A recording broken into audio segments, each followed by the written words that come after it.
साथियों, जब भगवान श्री कृष्ण श्रीमद् भगवद गीता के 8:5 में कहते हैं कि हे अर्जुन, जो मुझे अंत काल में मेरा स्मरण करते हुए शरीर को त्यागता है वह निसंदेह मुझे ही प्राप्त होता है, मेरे ही धाम को प्राप्त होता है। साथियों, लेकिन इस वाक्य के हम जो अर्थ है कुछ भिन्न दृष्टि से लगा लेते हैं।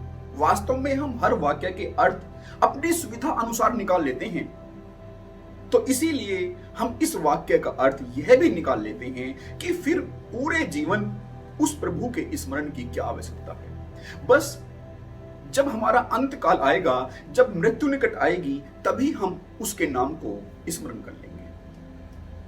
लेकिन साथियों, हम किसी भी नाम को अंत में स्मरण तभी कर पाएंगे जब वह स्मरण हमारे अंदर, हमारे प्राणों में, हमारे दिल में धड़कता होगा, जब हमने उस स्मरण को पूरे जीवन संभाला होगा। अन्यथा आप देखते हैं कि जब हम इस सामान्य जीवन में ध्यान करने बैठते हैं तो हमारा ध्यान छोटे छोटे भटकावों से भटक जाता है, और जो मृत्यु है वह तो महाघटना है। तो फिर हमारा जो अंत काल में जो स्मरण है वह क्यों नहीं भटक जाएगा यदि हमने उस संपदा को पूरे जीवन नहीं संभाला। साथियों, इसी दुविधा को दूर करने के लिए भगवान श्री कृष्ण अगले ही श्लोक 8:6 में अर्जुन से कहते हैं। उन्होंने अर्जुन की आंखों में देखा होगा, उन्हें संशय हुआ होगा कि शायद अर्जुन इसका गलत अर्थ न लगा ले। इसीलिए वे अगले श्लोक में कहते हैं कि अंत काल में जो जिस भाव से मुझे जपता है वह उसी भाव के अनुरूप उस धाम को प्राप्त होता है, लेकिन निरंतर सदा ही स्मरण करता हूं। साथियों, एक बात का आपने ध्यान किया होगा कि जब हम रात्रि में निद्रा में प्रवेश करते हैं और जो हमारा आखिरी विचार होता है, जब हम बिल्कुल निद्रा में प्रवेश करने वाले होते हैं, तो उस वक्त हमारा जो आखिरी विचार होता है वहीं जब हमारी सुबह आंख खुलती है तो वह प्रथम विचार बन जाता है। साथियों, लेकिन वह जो अंतिम विचार है वह भी कोई एकदम नहीं आ जाता। वह वास्तव में उस पूरे दिन का निचोड़ होता है, पूरे दिन की टेंशन होती है, पूरे दिन का हमारा आनंद होता है। वहीं वह जो निचोड़ है हमारे रात्रि के समय अंतिम विचार के रूप में झलकता है, और फिर वह अगले सुबह हमारे सुबह के विचार में झलकता है। साथियों, एक बार और आपने गौर किया होगा कि जब हम बेहोशी में जाते हैं, जब डॉक्टर हमें बेहोश करता है क्लोरोफॉर्म के द्वारा, तो उस बेहोशी से पहले हमारे अंदर जो विचार होता है, वहीं जब हम बेहोशी से होश में आते हैं तो वही विचार हमारा पहला विचार होता है। और साथियों, यह जो मृत्यु है यह एक बड़ी बेहोशी है। यह प्रकृति का हमें बेहोश करने का एक बड़ी टेक्निक है।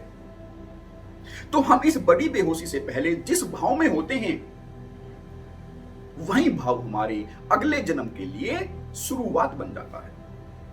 लेकिन साथियों, जब हमारा जो विचार है जो रात्रि में सुबह का विचार बन जाता है, और भाव तो उससे भी गहरा होता है, विचार तो फिर भी ऊपरी होता है, भाव तो उससे भी गहरा होता है।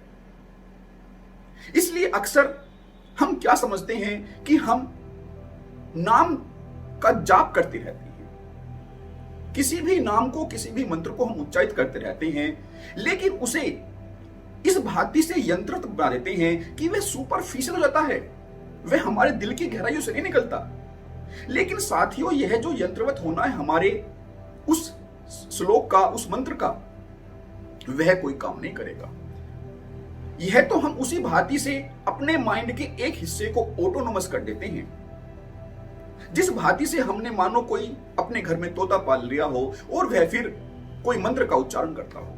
इसी भांति से हम काम करते हुए भी अपने उस माइंड के हिस्से के द्वारा, उस यांत्रिक हिस्से के द्वारा नाम जप में लीन रह सकते हैं और अपना काम भी हम कर सकते हैं। जैसे हम साइकिल चला रहे हैं, साइकिल चलाते चलाते भी हमारा वह माइंड अपने पेंडल उस नाम जप में मारता रहेगा।